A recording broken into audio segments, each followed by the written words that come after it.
essa entrevista. Boa noite, mano. Boa noite. Parabéns pelo resultado. E eu coloco pelo resultado exatamente porque é aí que está. A atuação, por certo, tu esperas um processo de evolução do Grêmio nas tuas mãos, não tem nem tempo para se perguntar, esse aí é o Grêmio que tu queres. Então, o resultado hoje, que etapas, o fato de sair da zona de rebaixamento, ainda que no início do campeonato, de reencontrar a torcida, de começar agora em casa o trabalho, ao lado do Filipão, que tu recebesse no meio da semana, certamente vocês conversaram pouco dentro daquilo que precisam conversar, dentro da sala de vocês. Qual foi a importância, o que esse jogo marca nesse teu início de trabalho? Boa noite a todos. Acho que essas etapas que as equipes passam, etapa essa que o Grêmio está passando, e eu espero que tenhamos começado a passar definitivamente hoje com essa vitória importantíssima, tudo é mais difícil, né? Você, primeiro, com uma sucessão de resultados que não são bons, você vai perdendo confiança, você vai perdendo um aliado importantíssimo, que é o torcedor, embora hoje tenhamos tido 27 mil pessoas que nos ajudaram muito, mas nós estamos acostumados, o Grêmio está acostumado com mais, e esse mais cria um ambiente mais difícil para os adversários e um ambiente de apoio maior para a equipe. Então, quando isso acontece, a gente precisa simplificar o máximo que a gente pode, e acho que a equipe fez isso. Teve um pequeno momento no segundo tempo que a gente saiu do jogo, que é uma questão que eu estou trabalhando bastante com eles, a gente oscilar menos dentro da partida. E aí saímos do jogo, entregamos a bola para o Santos e quase sofremos o gol. Foi o nosso momento mais difícil na partida. Fora isso, a gente sempre esteve muito organizado, com dificuldade, mais organizado, com dificuldade, mais sofrendo defensivamente na última linha, pouco. Acho que depois de 6 ou 7 partidas, a equipe volta a encerrar um jogo sem sofrer gols. E a importância disso está no placar final, né? Sempre você está numa condição de poder fazer o gol da vitória, como fizemos hoje. Então, esse é um primeiro passo. Só existe evolução com resultado.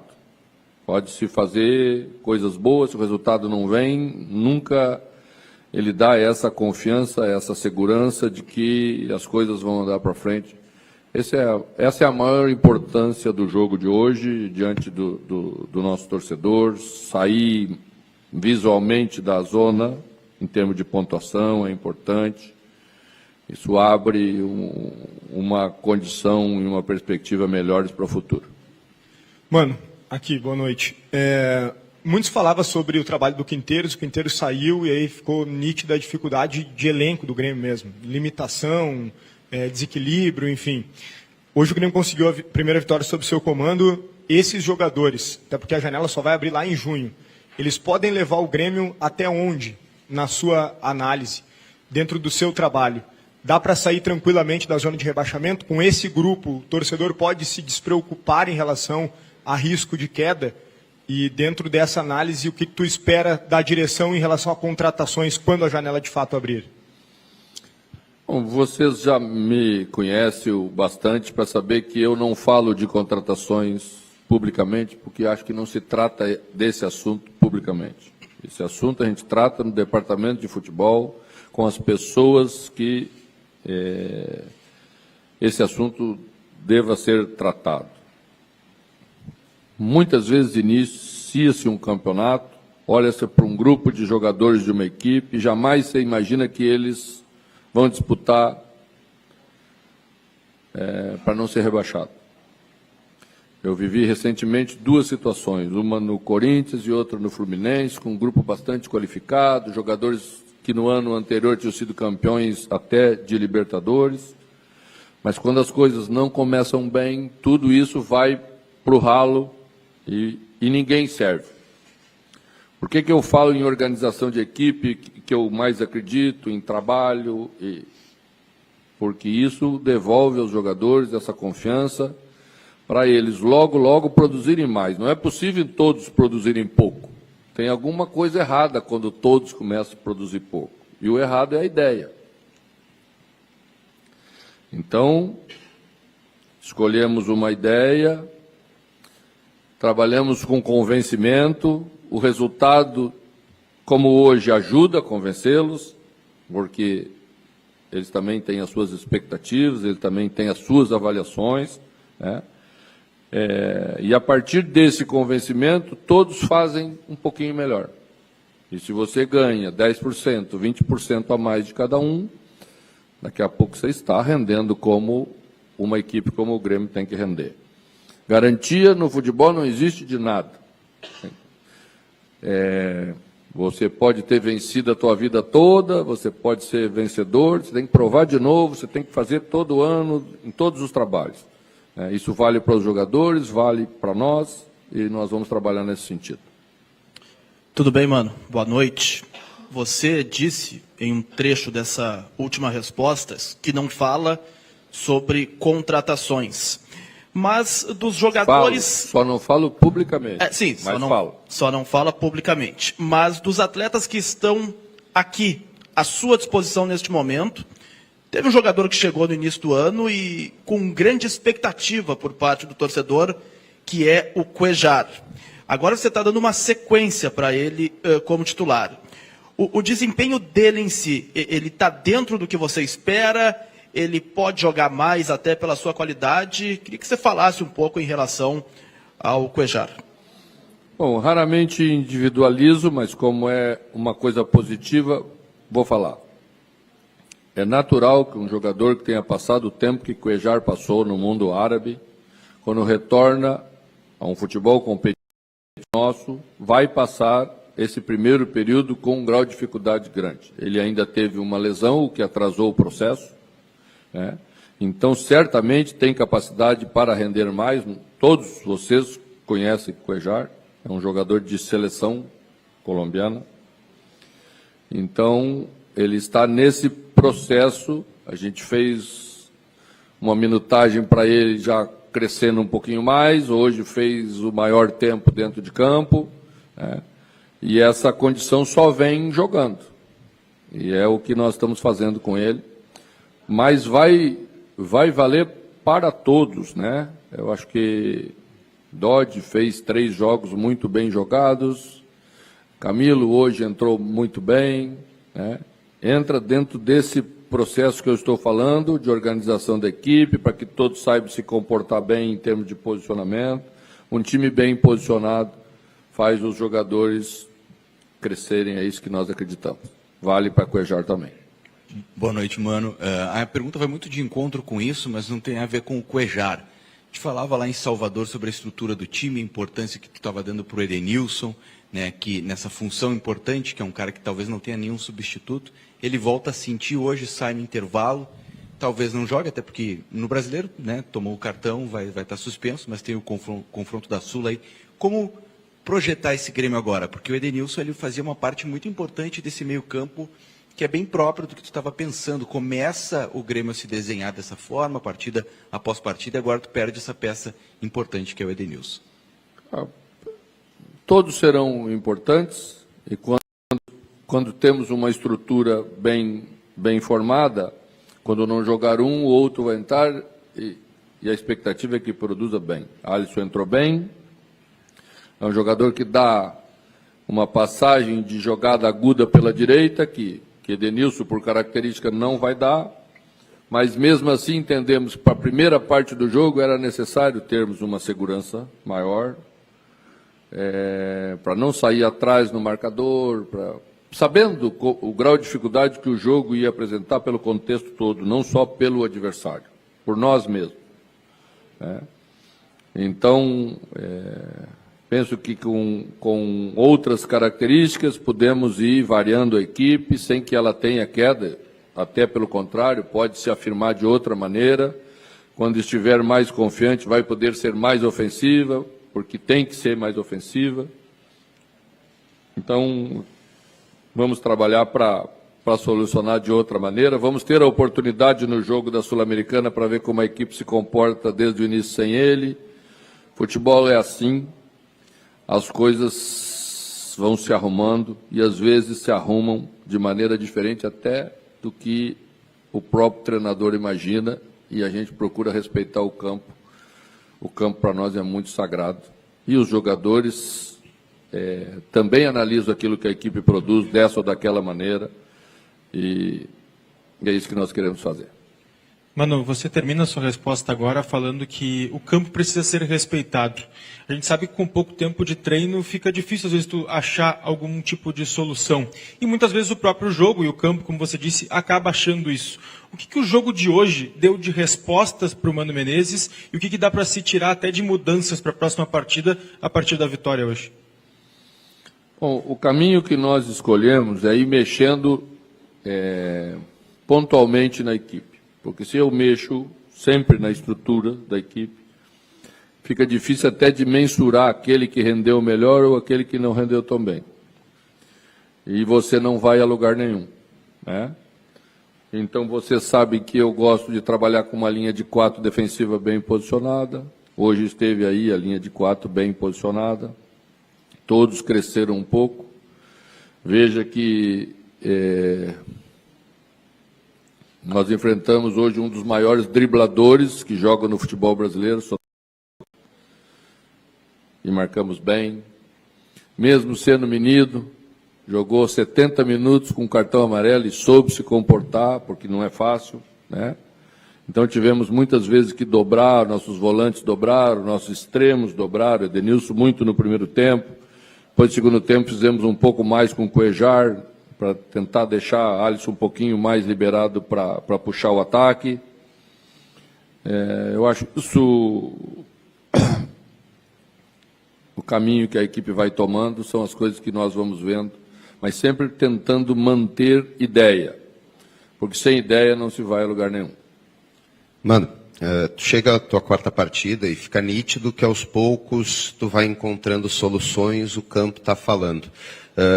Hoje o Grêmio ganhou quase que na marra, né? Na vontade de roubar uma bola, na força física de um menino que arriscou.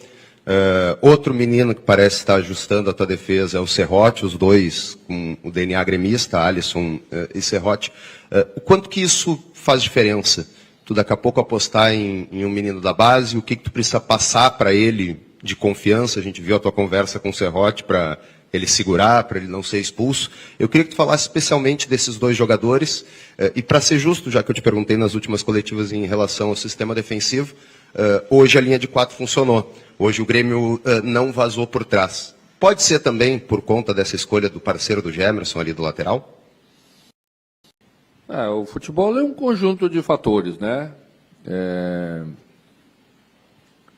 Fagner também mantém um pouco mais de posicionamento, desmancha menos a linha, isso é por característica de jogador, né?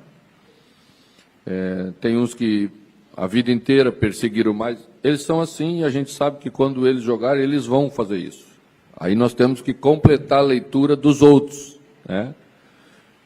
Quando eu falei que lá no jogo passado a gente fez um abafa com 3 jogadores ao mesmo tempo, nos custou caro, né?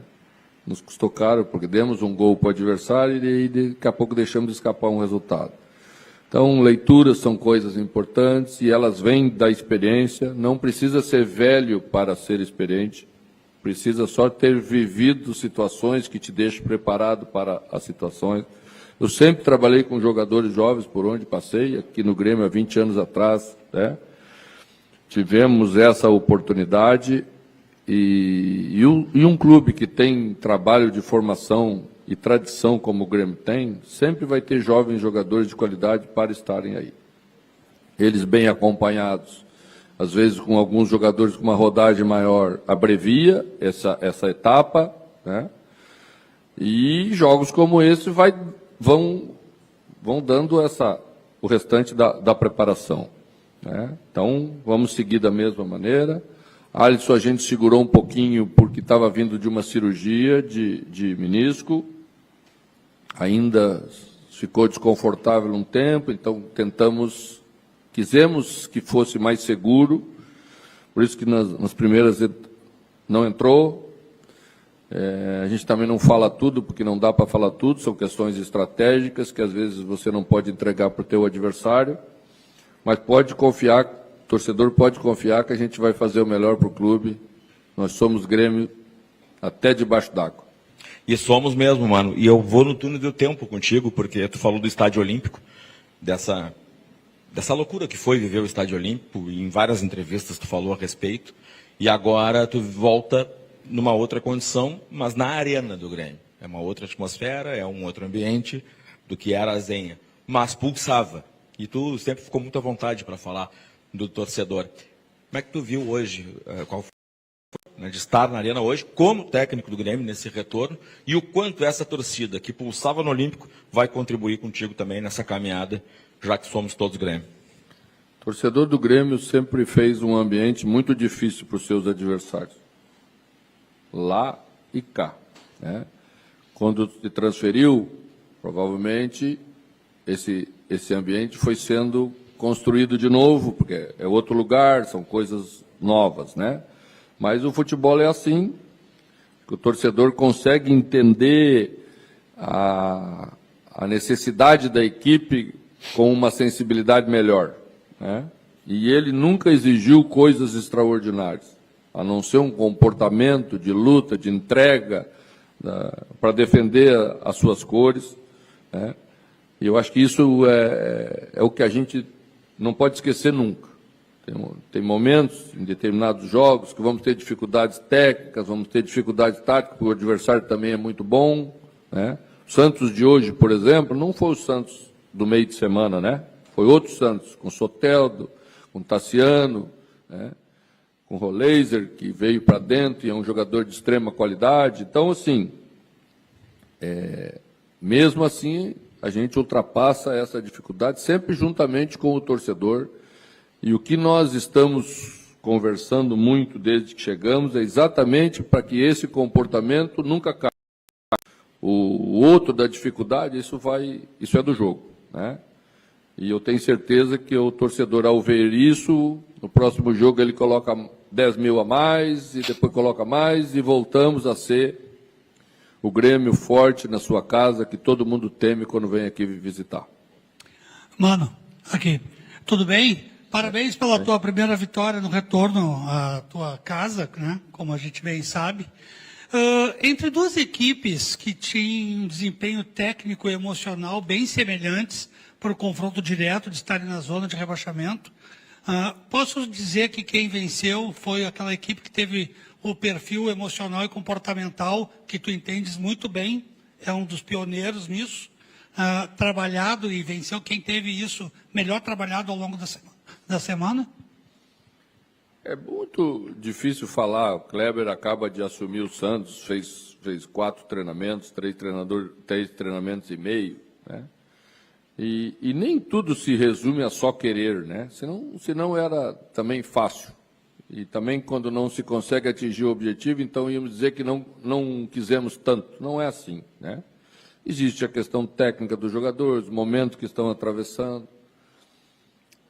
E eu achei que a gente soube se comportar com as limitações do momento e as pressões do momento, né? E é isso que tem que fazer nessa hora. Para sair dessa situação, primeiro pensamos nisso prioritariamente. É um conjunto de fatores e acho que esse conjunto de fatores tende a melhorar. Estamos muito contentes mesmo com o resultado, sem dúvida nenhuma, porque era importantíssimo conquistar na tarde de hoje. Mano, aqui. Eu gostaria de perguntar para você sobre 2 jogadores que disputam uma mesma posição, que é o Monsalve e o Cristaldo, porque você falou sobre a escolha de colocar esses jogadores mais ao lado, porque eles têm um pouquinho mais de dificuldade de fechar por dentro, mas parece que nenhum desses 2 jogadores consegue engrenar por alguma coisa mais do que isso, porque é o terceiro treinador que está no Grêmio, desde o Renato, passando pelo Quinteiros, agora por você, que sempre quando a gente vai projetar o time do Grêmio tem a dúvida, joga Cristaldo ou joga Monsalve? Aí um fica no banco, joga melhor, o outro titular não consegue render. Eles têm idades diferentes, momentos de carreira diferentes. desses dois jogadores consegue confirmar a expectativa ou pelo menos assumir a posição de vez. O que você pode dizer com a tua experiência de treinador sobre a dificuldade desses dois jogadores de se firmarem na equipe? Obrigado. Bom, precisamos esperar mais um pouco. A avaliação seria quase que irresponsável agora. Estou falando ela de ficar fazendo teoria, né? Os jogadores de meio campo que jogam nessa função têm que ter uma condição técnica, uma questão de raciocínio e uma questão física muito boas, porque é ali onde existe a marcação mais dura de todos os adversários. Então você tem uma fração de segundo para pensar, se você demorar um pouquinho, o marcador já chegou. Às vezes você tem que ter força para transpor, você tem que ter qualidade técnica para fazer isso, né? Eu acho que ambos têm qualidade técnica. Cristaldo raciocina um pouquinho mais rápido, Monsalve às vezes demora um pouquinho, dá 2, 3 toques, um pouquinho a mais, e é um lugar onde não te permite dar 2, 3 toques. Mas acredito que ambos vão ganhar a questão de potência para transpor os marcadores, quando for necessário você transportar a bola, né? Acho que a característica de Monsalve é mais de transportar, e a de Cristaldo é mais de passar. São um pouquinho diferentes os dois jogadores, né? Acho que eles sofrem muito em função de tudo que estava acontecendo, da equipe, das dificuldades da equipe, da saída de bola. A equipe jogava muito direto. E quando uma equipe joga muito direto, por escolha da ideia, os meias, que são os sujeitos que precisam da bola e que gostam da bola, começam a ver a bola passar muito por cima deles. Se a bola passa muito por cima deles, eles não têm característica de disputa, eles passam a ser um jogador que a gente começa a discutir o jogador. Tá? Então, se queremos ter meia, temos que jogar um futebol que privilegia os meias, que façam eles participar do jogo com prazer, e aí todos saem ganhando. A linha é essa. Boa noite, mano. Tudo bem? Aqui. Claro, futebol não é apenas número, né? Mas uma plataforma de estatísticas bem conhecida deu o Gemerson como o melhor jogador em campo. Como recuperar a confiança desse jogador junto à torcida, né? Uma sequência de atuações positivas. E se me permite mais uma, caso seja necessário, se é possível também uma sequência de Wagner Leonardo e Kahneman jogando juntos, mesmo sendo dois canhotos. Obrigado. Olha, a questão de jogar dois canhotos numa dupla de zaga é raro, né? Você sabe que é raro. O canhoto, por si só, tem uma lateralidade maior, que às vezes dificulta, porque dois destros jogam e dois canhotos às vezes não jogam, tá? Então não é só por uma questão de preferência. Então, por isso que ao longo do tempo, dificilmente você enxerga um lateral esquerdo jogando de lateral direito, um canhoto jogando de lateral direito, e já viu vários destros jogando de lateral esquerdo. Uma vez eu fiz disfarçado de linha de 3, segurei o lateral direito para ser um zagueiro quase de direita, deixei um zagueiro canhoto de líbero e deixei um outro canhoto de stopper pela esquerda. Stopper é novo, não é do teu tempo. Mas aí você tem que mudar o jeito da equipe jogar, porque senão ela fica muito torta. E provavelmente, ao ver um jogador canhoto jogando pela direita, o adversário vai induzir a saída de bola sempre pelo lado contrário e nós vamos ter dificuldade. Tá? Então, não digo que nunca vai acontecer, mas ainda prefiro manter o mais normal. Primeira pergunta. O futebol é isso mesmo, né? Você joga um jogo bem, achei que Gêmeos já fez um jogo bom lá na Bahia contra o Vitória. Tá? E acho que o caminho é esse, à medida em que simplifica e que posiciona bem. Zagueiro precisa muito de posicionamento, muito de posicionamento. quando ele está correndo atrás de atacante, o atacante sempre sempre não, mas que 99% dos casos ele é melhor tecnicamente do que o zagueiro. Então você não pode ficar correndo atrás de atacante. Vai passar vergonha, o atacante é rápido, é mais habilidoso. Então o defensor precisa minimizar essa diferença que existe com o posicionamento. Quando a equipe está bem posicionada, como esteve hoje, na maioria dos casos, ele ganhou os duelos, ele jogou bem. Quando a equipe não está tão bem posicionada, ele vai ter dificuldade, como outros terão em qualquer lugar. Mano, boa noite. Queria te questionar, o senhor citou algumas vezes já na entrevista a questão do posicionamento, de ser um momento de simplificar. Não sei se usou a expressão de dar um passo atrás, eu não me lembro se chegou a hoje citar essa expressão. Eu queria lhe questionar, a gente viu no Grenal, que foi quando o James assumiu na troca de comando, o Grêmio, naquele jogo, teve uma marcação bem alta, teve uma marcação ofensiva, pressionava muito a saída de bola.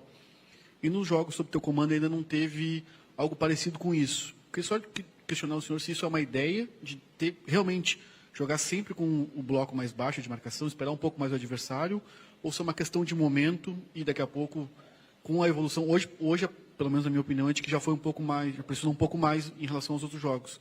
Se é uma questão de jogar em casa, se é uma questão de dependendo do adversário, se é algo pontual ou é algo, uma filosofia do Grêmio vai marcar mais recuado mesmo? Obrigado. Boa pergunta. Às vezes não é por uma escolha da gente, às vezes é por mérito do adversário. Você não consegue subir porque, por exemplo, primeiro tempo, no momento do jogo que nós não conseguimos pressionar de jeito nenhum e o Santos tinha 4 jogadores no meio campo. E Roleiser saiu da extrema e veio se juntar aos jogadores do meio campo. Ele, Tassiano, mais João Schmidt, mais o venezuelano lá, 8.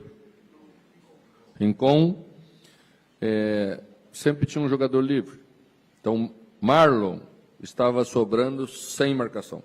No intervalo, ajustamos isso um pouco, trouxemos Marlon um pouco mais à frente, quase na linha do volante, conseguimos adiantar um volante nosso mais à frente, para se juntar com o Cristaldo, para ter essa pressão, porque senão você não consegue. Sempre quando você está chegando, o adversário toca bem a bola. Às vezes, estrategicamente, não é tão bom você subir tanto. Às vezes é bom você estabelecer gatilhos, esperar um pouquinho na intermediária, deixar o adversário se decidir para um lado do campo e aí estabelecer uma pressão. Nosso objetivo é que ela seja sempre eficiente e que dê resultado. Quando ela começa a não dar resultado, não tem lógica manter. Você está só desgastando o teu time, você está correndo e não recupera a bola. Hoje, já recuperamos a bola, mas ainda cometemos um equívoco que temos que solucionar também. Perdemos logo depois a bola em seguida. Então, ganhamos a bola e logo em seguida perdemos. Tá? Então, vamos aos poucos fazendo com que as coisas funcionem. Isso também depende um pouco da confiança que os resultados trazem. Quando você não tem confiança, você nunca vai, você sempre dá um passinho para trás, porque é uma questão de sobrevivência. Então, é um caminho natural de evolução. Tem horas que vamos fazer, tem horas que não vamos fazer, e às vezes os motivos são diferentes. Às vezes é mérito do adversário, às vezes é deficiência nossa. Vamos sempre tentar fazer o melhor para a equipe. Obrigado, mano. Obrigado, pessoal. O Rossato e o Guto falam com vocês na zona mista, tá bom?